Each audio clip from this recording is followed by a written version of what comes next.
Okay, so battery balancing. What is it and why is it important? And how do you make sure that your EV kind of gets the balancing that it needs for the high voltage battery? Okay, so a bit of high voltage battery architecture to start with. So the high voltage battery in your EV is made up of a series string of individual cells or pairs of cells, depending on the exact EV and its configuration. So it may look something like this. This is a Yuasa Lev 50. It's kind of an old cell. This is from a Mitsubishi IMEV, so not a very common EV, but an early EV. And it's just a kind of an idea of the kind of thing you might have inside your high voltage battery, but a chunky lithium battery. Okay, more modern ones tend to be sort of crimped tabs rather than these are bolt in. This is kind of a bit old school now, but it's got a lot of chunky lithium cells. They might be pairs of cells, but let's call them cells for now. So those cells are all in a series string. What does that mean? It means they're all connected positive to negative, positive to negative, positive to negative to give you high voltage. Okay, so it gives you really high voltage, but the capacity of the battery is only the same as the capacity of one cell. Okay, so these are 50 amp hour cells. Okay, they're all connected in series, so the voltage increases and the overall capacity of the battery is 50 amp hours but 350 volts to give you really your high kilowatt hours. Okay, so lithium batteries were a technological revolution. They can store a lot of capacity compared to the old nickel metal hydride or other technologies that came before. They're fantastic, but they need to be operated within quite a close voltage range. First of all, so the cell doesn't get damaged, but also because things might get rather exciting if you go too far outside that range, because it might heat up and other exciting things. So when you've got a load of lithium batteries all in a series string, any load or charge that you give them is the same on all of them. Okay, but there's always a little bit of manufacturing variance in the cells, and what that means is that the voltage is going to deviate a little bit between them. One might have a tiny little bit of self-discharge, for example, and that's not a massive issue. It doesn't mean the cell's bad, but you've got to correct that.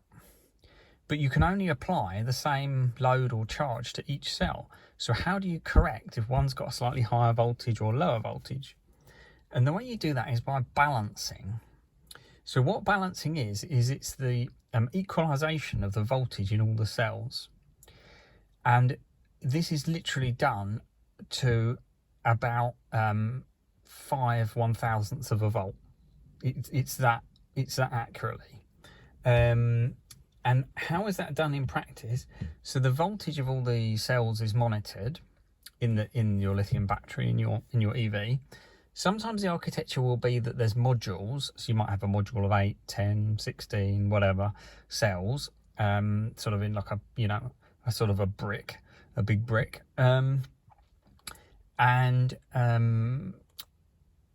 that module might have a circuit board which does the monitoring and the balancing, or you might have one central BMS which has a wire connected to the start and end and in between all the cells, and it might all be done by one BMS, but somewhere is going to be balancing the cells. We've got an example of a circuit board. So this is from a module from a Mitsubishi IMEV, but similar, other architecture will be kind of similar. And what it basically is there's resistors. So if you can see, yeah, those 82 ohm resistors. So this circuit board will manage 8 cells maximum. And we got 4 resistors here, we got 8 there, and we got 4 up there as well. So we got 16. So these resistors are paired up, and when the car's charging, when it wants to balance, it will basically put these resistors, connect these resistors to the cells to bleed off a bit of current. So as it's charging, when it gets near full, the highest cells will have the bleed resistors connected to them, and that will basically give them a tiny little bit of load, just individual to that cell or group of cells, depending on what your architecture is. So just to sort of do the calculation bit, so we've got 82 ohms, they're connected, those resistors are in parallel, so we've got 41 ohms. at about 4.1 volts, that's basically an exact 100 milliamps. So it's not a massive current, and you can't put a massive current through these resistors because they get really hot. So that's kind of one of the things to remember, that the balancing impact is not very strong. Okay, so we're going to have a look at the stats of this car, just to sort of demonstrate this in practice. I'm just going to get an app fired up, and then we can have a little nosy. So this car has actually been sat for about 3.5 years until I fixed it. It then had a follow-on fault, and this is the high voltage battery cells. So this car, you can see there's a 1 to 88. It's a little bit difficult to see at the bottom there. Actually, if I just, hold on, if I make that bigger, I'll make it slightly easier. Okay. Still can't really see it. Oh, just about can. So along the bottom, we've got cells 1 to 88. There's 88 of those, like that blue lithium cell. And you can see it's about 60% charged, this car. And you can see that they're kind of hovering around the 3.96 volts, but we've got one at 3.93 and one at 3.935, and we've got a difference there, what's sometimes called a delta, the difference between the lowest and highest cell of 0.045 volts, and that's 45 millivolts.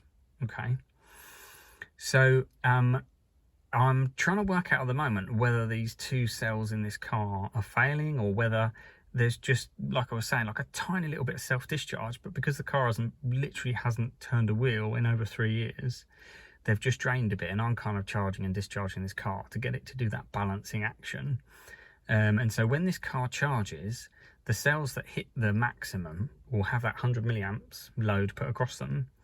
And then that'll allow those two low ones and any other low ones to basically come up relative to the others, so that voltage difference gets less. Okay, so when does it do this? Basically, all EVs, full EVs, will balance when they're near full, so when the charge is ending. Okay, so this is one of the reasons why it's quite important to do an occasional full charge in your EV. So kind of, it's commonly known that lithium batteries in EVs, their happy place, where their life is going to be extended, kept in good health as much as possible, is between 20 and 80%. And that is totally correct for sort of general, you know, if you're going to leave it for a long period of time. So usually say, when people ask me how do I keep my EV battery in good health, I just say, just charge it and use it as you need to. But if you're going to go away on holiday, for example, you know, weekend, whatever, it doesn't really matter, a couple of days, but if you're going away for a week, you know, don't leave your car flat or full. Okay. Some people stick to this absolutely religiously. The problem is that if your car only balances when it's near full, you're going to not get any balancing on those cells, and they are slowly going to become out of balance.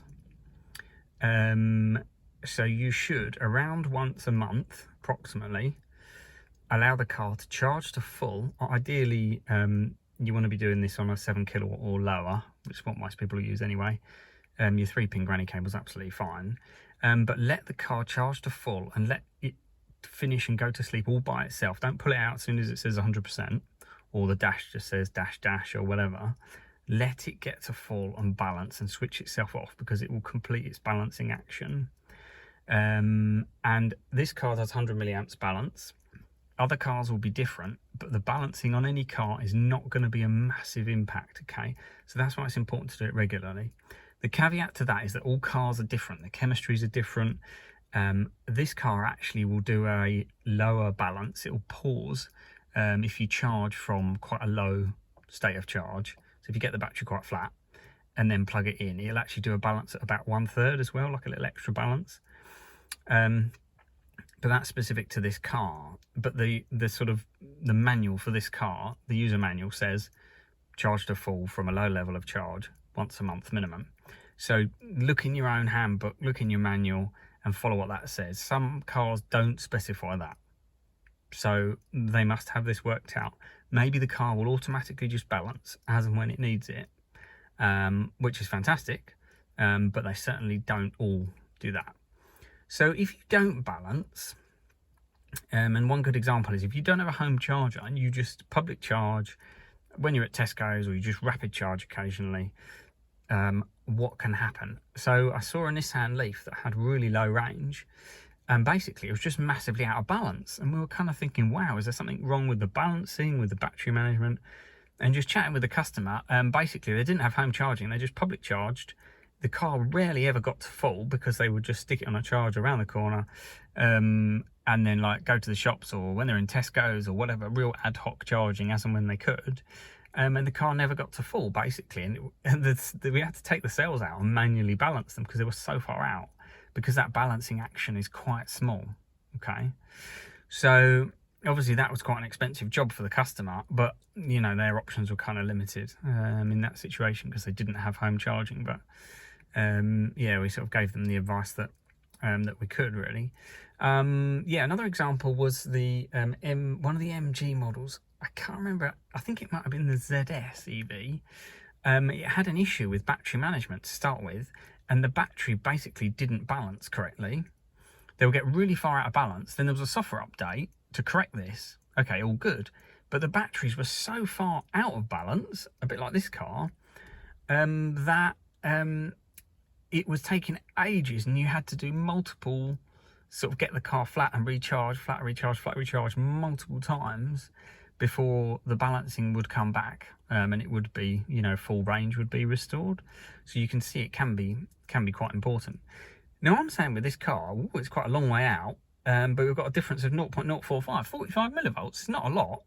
So the difference between the cells will become more evident at a lower state of charge. So you can kind of see here we're at 60% that those two are sticking out, but the difference isn't massive. But the telltale is when you get it down to sort of 20% and below, and these two low cells do then really drop because of the voltage curve, the discharge curve of a lithium battery. The top is, well, it's not very curvy, it's quite flat, but the as you get lower, there's a bigger difference. You know, if you go down sort of 1 amp hour, the drop in, you know, a discharge of another 1 amp hour, the drop in voltage is higher, whereas at the top of the curve, at the full charge, you know, the difference in between sort of 4 volts and 4.1 is probably something like 10 amp hours, whereas at the bottom, 10 amp hours, you know, you'd be sort of like a volt or 1.2 volts or something like that, you know. So it's there's a bigger noticeable impact of differences in relative capacity when you're at the bottom end. So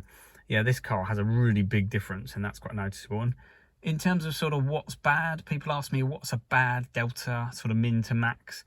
Anything around or above 0.1 volts, so 100 millivolts, at a relatively low state of charge is a concern.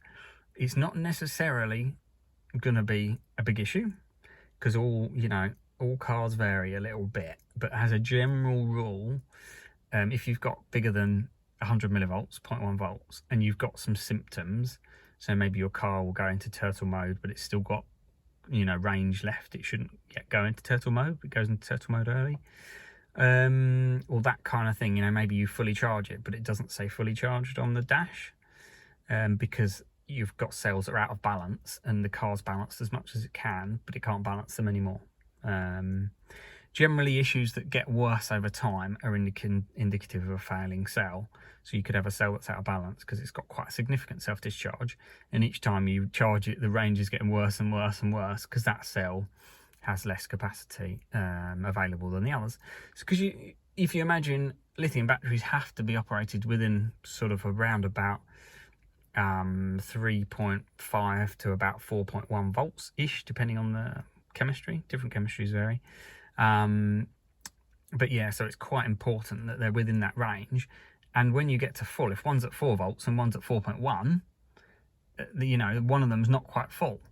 And so when you get down to a low state of charge, 20%, the car might shut down, go into turtle mode, because the one that was at 4 volts is now at 3.5, which is its minimum, whereas the next one is at, you know, sort of 3.7 or something like that. So the if you're not all full at the top, you know, effectively you can only charge until, with all your balancing being done, until one is full, and you can't balance it anymore. So you can charge till the fullest one is full, but you can only drain until the sort of emptiest one is empty, if you see what I mean. So your available range is between your highest cell when you charge, or I should say the highest cell when you charge, and because it stops there, and then the sort of lowest cell when you go down, if that makes sense. Anyway, yeah, you've only got the available capacity. You've got limited available capacity if your cells are out of balance, shall we say. So yeah, I hope that's interesting. Any questions, just drop me a note. I find this stuff quite interesting, really. I'm going to continue to cycle this car. I'm trying to get it flat every day and then do like a full balance charge overnight, which takes a while. I'm doing it on a 3-pin lead because then obviously the balancing is a fixed power. So, but the thing you can vary to give it longer time to balance is to charge with a slower charge, lower amps, lower charge rate. So to basically make the balancing have a bigger impact. So yeah, hope that's interesting. Yeah, any questions or discussions? I've had some quite interesting discussions with people in the comments. Other things you want to know or vehicle specific stuff, that'd be cool. So yeah, just let me know. All right, catch you later.